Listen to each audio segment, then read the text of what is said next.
چیزیں کیا فرض ہے؟ پہلا ہے چہرہ دھونا، پیشانی کے بالوں سے لے کر تھوڑی کے نیچے تک، ایک کان کے لو سے دوسرے کان کے لو تک، یہ چہرہ جو ہے یہ دھونا فرض ہے، ضروری۔ بقیہ چیزیں سنت ہے، لیکن یہ کیا ہے؟ ضروری ہے، فرض ہے۔ اسی طریقے سے دونوں ہاتھوں کا دھونا کوہنیوں تک۔ بہت سے حضرات غلطی کرتے ہیں، کوہنی سے پہلے تک دھو لیتے ہیں، وضو نہیں ہوگی، بلکہ کوہنی سے آگے تک، یہاں تک دھلے، یہ بھی دھونے میں شامل ہے۔ اگر آپ وضو کر رہے ہیں تو یہ بھی دھونے میں شامل ہے، اس سے آگے تک دھلے۔ بہت سے لوگ جلد بازی میں دھوتے ہیں، سوکھا ہوا ہے کہیں بیچ میں، وضو نہیں ہوگی۔ آپ پانی اچھے طریقے سے بہائیے، کوہنی کو دھونے میں شامل کیجئے، تو یہ بھی کیا ہے؟ فرض ہے۔ تیسرا کیا ہے؟ مسح کرنا، سر کا مسح کرنا بھی فرض ہے۔ بہت سے لوگ مسح کرنے کا بھی طریقہ نہیں، بس اٹھائے۔ مسح اصل کرنے کا طریقہ یہ ہے کہ یہ 3 انگلی کو برابر رکھے، یہ جیسے یہ شہادت کی انگلی کو اوپر رکھیے، یہ دونوں انگلی کو، اور اس کے بعد یہاں سے لے کے پیچھے پہلے لے جائیے، پھر آگے لائیے، اس کے بعد شہادت کی انگلی سے کانوں کے اندر مسح کیجیے، پھر یہ جو انگلی ہے اس سے پیچھے کا مسح کر کے پھر ایسے گردن کا مسح کرنا چاہیے۔ یہ سر کا مسح کرنا بھی کیا ہے؟ فرض ہے۔ اسی طریقے سے فرض دونوں پیروں کو ٹخنوں کے سمیت دھونا۔ اس کا مطلب یہ ہے کہ یہ جو ہڈی نکلی ہوئی ہے پیر میں، یہ بھی دھونے میں شامل ہے، یہاں اوپر تک دھوئے۔ بہت سے لوگ جلد بازی میں یا تو ٹخنوں تک دھو لیتے یا نیچے تک دھوتے ہیں، وضو نہیں ہوگی۔ جب وضو نہیں ہوگی تو آپ نماز درست نہیں، آپ کی قرآن کی تلاوت درست نہیں۔ اس لیے سیکھنا چاہیے، جب آپ وضو کر رہے ہیں تو ٹخنوں سے اوپر تک دھونے میں شامل کرے، یہ فرض ہے۔ اور سنتیں کیا ہے؟ مسواک کرنا ہے۔ بھائی وضو کر رہے ہیں، آپ صلی اللہ علیہ وسلم کا طریقہ یہ تھا کہ جب بھی وضو کر رہے ہیں وضو سے پہلے مسواک کرتے تھے، تو مسواک کرے، سنت ہے۔ وضو سے پہلے بسم اللہ الرحمن الرحیم پڑھے، یہ بھی سنت ہے۔ وضو سے پہلے سنت ہے 3 مرتبہ ہاتھوں کو دھونا، گٹوں تک اچھے طریقے سے دھوئے۔ وضو سے پہلے، وضو کیا ہے؟ سنت میں بتا رہا ہوں کہ ہاتھوں کو 3 مرتبہ گٹوں تک دھوئے، کلی کرے 3 مرتبہ، 3 مرتبہ ناک کے نرم ہڈی تک پانی پہنچائے، 3 مرتبہ چہرہ کو دھلے۔ اسی طریقے سے 3 اچھا ہے، سنت یہ بھی ہے کہ جن کی داڑھی ہے تو داڑھی کا خلال بھی کرنا ہے، داڑھی کا انگلیوں سے خلال کرے، ایسے یا ایسے پانی پہنچنا چاہیے، کیونکہ داڑھی کسی کسی کی لمبی ہوتی ہے تو پانی پہنچانا بھی ضروری ہے۔ اسی طریقے سے دونوں ہاتھوں کو کوہنیوں تک 3 مرتبہ، پہلے داہنی طرف پھر بائیں طرف، اس میں بھی پھر انگلیوں کا کیا کرنا ہے؟ مسح کرنا ہے۔ یہ انگلی کے بیچ میں بھی جو ہے پانی پہنچانا چاہیے، اب نہیں پہنچائیں گے تو وضو نہیں ہوگی، اس لیے انگلیوں کے اندر بھی پانی پہنچانا چاہیے۔ اسی طریقے سے اب کیا کرے؟ سر کا مسح کرنا بھی ہے۔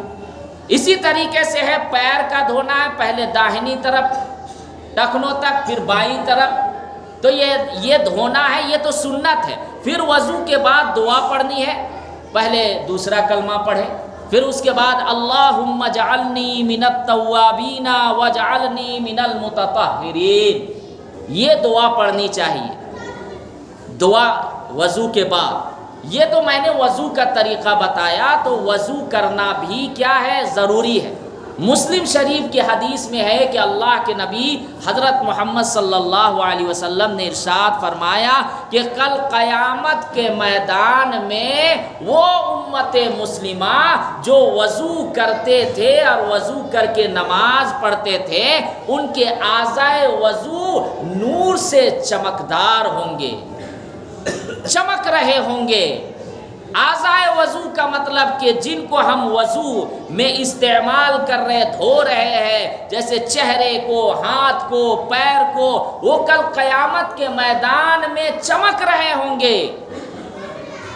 دور سے لوگ دیکھیں گے تو پہچان لیں گے یہ نمازی تھے اور یہ کثرت سے وضو کیا کرتے تھے، یہ حدیث کے اندر ہے۔ اسی طریقے سے نماز کے لیے کیا ہے کہ اذان ہو جائے فوراً مسجد کے اندر آ جائے. اور اس کے بعد ایک بات اور بھی ہے کہ کچھ نمازیں سنت نفل وغیرہ گھروں میں بھی پڑھنی چاہیے.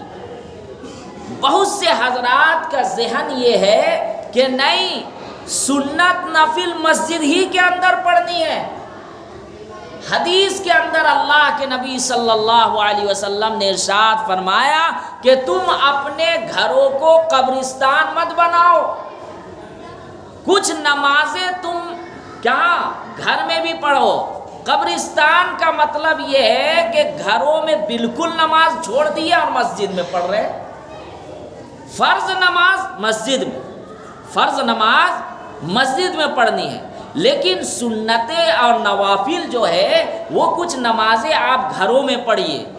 لیکن ہمارے یہاں ایسا ماحول ہو گیا ہے کہ ہم احادیث پر روشنی نہیں عمل نہیں کرتے ہیں. احادیث پر تو کیا ہے کہ اگر کوئی فرض نماز پڑھ کے نکل گیا اب ہم اس کے پیٹھ پیچھے تانا دے رہے ہیں کہ یہ غلط کیا.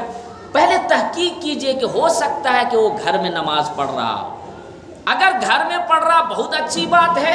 ہاں اگر چھوڑ دے رہا ہے تو سنت مؤکدہ وہ نہیں چھوڑنا چاہیے، کیونکہ حدیث کے اندر ہے، صحیح حدیث میں ہے کہ اللہ کے نبی حضرت محمد صلی اللہ علیہ وسلم نے ارشاد فرمایا کہ جو فرض نماز کے علاوہ 12 رکعتیں پڑھے گا جنت میں اس کے لیے ایک عالی شان محل اللہ تعالیٰ بنائیں گے. اللہ تعالیٰ اس کے لیے عالی شان محل بنائیں گے جو فرض نماز کے علاوہ 12 رکعتیں پڑھے گا. 12 رکعتوں کا مطلب یہ ہے کہ فجر کی نماز جو فرض ہے 2 رکعت، اس سے پہلے جو سنت پڑھتے ہیں سنت مؤکدہ وہ 2 رکعت ہے. اسی طریقے سے ظہر کی نماز ہے، ظہر کی نماز جو فرض نماز سے پہلے 4 رکعت پڑھتے ہیں یہ سنت مؤکدہ ہے. اس کو پڑھنا چاہیے، ضروری ہے، مطلب وقت ہے تو پڑھ لینا چاہیے. ہاں اگر کسی کام میں آپ مصروف ہے، بہت ایمرجنسی کام ہے تو وہ الگ چیز ہے، لیکن اگر آپ مسجد پہلے آ گئے تو چھوڑنا نہیں چاہیے. تو 4 رکعتیں ظہر کی نماز فرض نماز سے پہلے، اسی طریقے سے فرض نماز کے بعد 2 رکعت یہ ظہر کیا. تو ادھر 6 اور صبح والی فجر نماز کے وقت میں 2، کتنی رکعتیں ہو گئی؟ 8 رکعتیں ہو گئی. مغرب کی نماز فرض نماز پڑھ لیجئے، 3 رکعت پڑھتے ہیں، اس کے بعد جو 2 رکعت پڑھتے ہیں فوراً وہ سنت مؤکدہ ہے.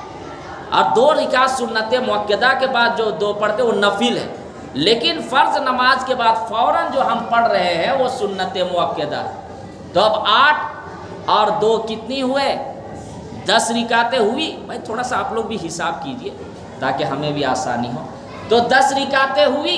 اسی طریقے سے عشاء کی نماز ہے، پہلے جو 4 رکعتیں ہوں غیر مؤکدہ ہے، لیکن پھر فرض نماز کے بعد جو 2 رکعت فوراً پڑھتے ہیں وہ سنت مؤکدہ ہے. تو 10 اور ادھر 2 کتنی رکعتیں ہو گئی؟ 12 رکعتیں. اللہ کے نبی صلی اللہ علیہ وسلم نے مسلم شریف کی حدیث، صحیح حدیث، آپ صلی اللہ علیہ وسلم نے فرمایا ان کے لیے ایک عالی شان محل بنے گا. کہاں؟ جنت میں. اب آپ اپنا محل بنانا چاہتے ہیں یا نہیں؟ ہر انسان کی خواہش ہے، دنیا میں بھی چاہتے ہیں کہ ہمارا عالی شان مکان ہو، ایسا مکان ہو کہ لوگ آئے ایک مرتبہ دیکھے تو کہے فلاں چودھری صاحب کا مکان، فلاں انسان کا مکان، کیا مکان ہے نا؟ تو بھائی اس سے بھی عالی شان محل آپ کا جنت میں بنے گا. یہ تو سب ختم ہو جاوے گا. یہاں کی چودراہٹ، یہاں کی بادشاہت، یہاں کی طاقت، یہاں کی قوت سب ختم. آج سازش رچ رہے ہیں، کسی بے قصور کو پھنسا رہے ہیں، کسی کو جیل میں بند کروا رہے ہیں، آج آزما رہے ہیں. قیامت کے دن یہ سب نہیں چلے گا، سب ختم ہو جائے گا. تو یہ صرف دنیا میں. تو عالی شان جنت وہاں 1 اینٹ سونے کی، 1 اینٹ چاندی کی. بھائی وہاں کا محل تصور بھی نہیں کر سکتے. یہاں چاہے کتنوں ہی مالدار ہو ایسا بنا دے، گھر محل بنا دے، ایسا گھر ہی بنا دے جو ایک اینٹ سونے کی ہو اور ایک اینٹ چاندی کی ہو، ہے نہیں ہے۔ تو اس محل کے لیے ہمیں تیاری کرنی چاہیے جو ہمیشہ کے لیے۔ اب یہاں پہ ایک بات یاد، جو اہم چیزیں ہیں وہ میں بیان کر رہا ہوں اور جو صحیح احادیث کی روشنی میں بیان کرنا ہوں۔ اسی طریقے سے ہے کہ جماعت کے لیے جب جماعت کھڑی ہو جاوے تو صفوں کو درست رکھیے۔ آپ صلی اللہ علیہ وسلم نے بڑی تاکید کے ساتھ اس پر ارشاد فرمایا، تنبیہ بھی فرمائی ہے کہ جب نماز کے لیے جماعت کھڑی ہونے سے پہلے صفوں کو درست کیا جائے، یعنی مطلب یہ ہے کہ کاندھا سے کاندھا ملائے، کہیں پہ بھی بیچ میں فاصلہ نہ ہو، جگہ خالی نہ ہو۔ آپ صلی اللہ علیہ وسلم نے ارشاد فرمایا کہ جو اللہ کے لیے صفوں کو جوڑے گا اللہ اس کو جوڑے گا، اور جو اختلاف پیدا کرے گا یعنی بیچ میں جگہ خالی رکھے گا اللہ اس کو توڑے گا۔ اس کا مطلب یہ ہے کہ صفوں کو درست رکھیے۔ ایک مرتبہ آپ صلی اللہ علیہ وسلم صفوں کو درست کر رہے تھے تو کسی صحابی کا سینہ جو ہے وہ باہر نکل رہا تھا۔ اس کا مطلب یہ ہے کہ صفیں درست نہیں، سینہ باہر نکل رہا تھا۔ آپ صلی اللہ علیہ وسلم نے ان کو فرمایا صفیں درست کر لو، سینہ اندر کرو، باہر مت کرو۔ آپ صلی اللہ علیہ وسلم نے تنبیہ فرمائی۔ حضرت عمر فاروق رضی اللہ تعالیٰ عنہ یہاں تک کہ جب امامت کرتے تھے تو چھڑی رکھتے تھے، اور صفوں کو درست کرنے کے لیے اگر کسی کا پیر آگے نکلا ہوا ہے، کسی کا سینہ آگے نکلا ہوا، کوئی آگے پیچھے مار کے درست کرتے تھے۔ اب تو خیر ہم لوگوں کو اتنی اختیار نہیں، ہم لوگ اب کیا ہے، امام کی کوئی قدر نہیں۔ بہرحال میں یہ عرض کر رہا تھا، یہ ان لوگوں کی تھی اور ان لوگوں کی بات مانی بھی جاتی تھی، ہم لوگ کی بات کوئی نہیں مانتے ہیں۔ میں یہ عرض کر رہا تھا حضرت عمر فاروق رضی اللہ تعالیٰ عنہ چھڑی سے جو ہے صفوں کو درست کیا کرتے تھے۔ اب میں آپ کو یہ عرض کر دوں کہ جماعت کے ساتھ نماز پڑھنی چاہیے۔ آپ صلی اللہ علیہ وسلم نے ارشاد فرمایا کہ تنہا نماز پڑھنے سے بہتر ہے کہ دو لوگ کی جماعت ہو، دو لوگوں کی جماعت سے بہتر ہے 3 لوگوں کی، اس سے بہتر ہے کہ جتنے کثیر تعداد میں لوگ جماعت کے ساتھ نماز پڑھیں گے اللہ کو پسند ہے۔ یہاں تک کہ حدیث کے اندر ہے کہ جو مسلمان جماعت کے ساتھ نماز پڑھتے ہیں اللہ تعالیٰ ان لوگوں کو دیکھ کر خوش ہوتا ہے۔ اور اسی طریقے سے ایک حدیث میں ہے کہ کل قیامت کے میدان میں ان لوگوں کو عرش کے سائے میں جگہ نصیب ہوگی جو نماز کے انتظار میں رہتے ہیں۔ مثال کے طور پر کوئی فجر کی نماز پڑھا، اب وہ ظہر کی نماز کے انتظار میں کہ کب اذان ہو اور میں جاؤں، ظہر کی نماز ادا کی، اب وہ عصر کی نماز کے انتظار میں ہے کہ کب اذان ہو اور میں مسجد میں جاؤں۔ کل قیامت کے میدان میں عرش کے سائے میں ان لوگوں کو جگہ نصیب ہوگی۔ اسی طریقے سے ایک مرتبہ اللہ کے نبی حضرت محمد صلی اللہ علیہ وسلم مغرب کی نماز پڑھانے کے بعد گھر چلے گئے، کچھ کام میں پھنسے ہوئے تھے، تاخیر ہو گئی، عشاء کے وقت آنے میں جب آ رہے تھے تو جلدی چلنے کی وجہ سے سانس پھول رہا۔ آپ صلی اللہ علیہ وسلم عشاء کے وقت آئے لیکن تھوڑی سی تاخیر ہو گئی، صحابہ کرام انتظار میں تھے۔ آپ صلی اللہ علیہ وسلم نے فرمایا کہ میرے ساتھیوں، صحابہ خوش ہو جاؤ، جو تم لوگ نماز کے انتظار میں یہاں بیٹھے ہو، اللہ تعالیٰ آسمان کے دروازے کھول کر فرشتوں کو دکھا رہا تھا کہ دیکھو میرے بندوں کو کہ یہ نماز کے انتظار میں منتظر میں بیٹھے ہوئے ہیں، اور اللہ تعالیٰ فرشتوں کے سامنے فخر کر رہے تھے، خوش ہو رہے تھے کہ میرا بندہ دیکھو کہ میں نماز کے انتظار میں ہے، سجدہ کے انتظار میں ہے۔ اللہ کے نبی صلی اللہ علیہ وسلم نے یہ بھی ارشاد فرمایا کہ اللہ اس بندے سے بہت زیادہ قریب ہوتا ہے جو سجدہ کرتا ہے۔ اس لیے سجدے میں دعا خوب مانگا کرو۔ اب دعا بہت سے لوگوں کو یہ سمجھ میں نہیں آتی ہے کہ کیا دعا مانگنی چاہیے سجدے میں۔ یہ جو حدیث میں تذکرہ ہے کہ سجدے میں دعا کرو، کیا کرنے؟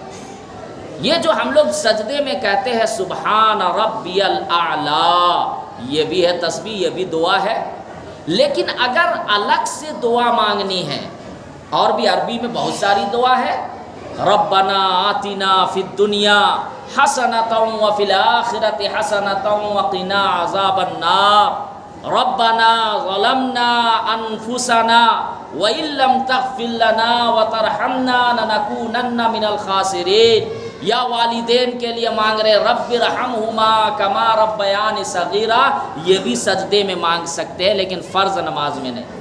جب آپ سنتیں یا نوافل پڑھ رہے ہیں تو جب سجدہ میں جائے تو سب سے پہلے سبحان ربی الاعلی 3 مرتبہ یا 5 مرتبہ یا 7 مرتبہ پڑھ لے۔ اس کے بعد عربی میں جو دعا ہے عربی میں مانگنی ہے، ایسا نہیں کہ اردو میں یا اللہ ہماری مغفرت فرما دیجیے، یا اللہ فلاں پریشان ہیں ہمیں یا اللہ ان کی پریشانی دور فرمائیے، نماز ختم ہو جائے گی۔ اردو میں نہیں مانگنے کا ہے۔ عربی میں جو دعائیں یاد ہے، قرآن و احادیث کے روشنی میں جو دعائیں ہیں، ان دعاؤں کو آپ سبحان ربی الاعلی پڑھ کر اور اس کے بعد ان دعاؤں کو آپ پڑھ سکتے ہیں، مانگ سکتے ہیں عربی میں، فرض نماز کے علاوہ سنتوں اور نوافل نمازوں میں۔ بہرحال اور بہت ساری باتیں ہیں لیکن وقت کم ہے۔ اللہ تعالیٰ سے دعا ہے کہ اللہ تعالیٰ ہم سب کو کہنے سننے سے زیادہ عمل کرنے کی توفیق عطا فرمائے۔ وآخر الدعوانا ان الحمد للہ رب العالمین۔ جو حضرات سنت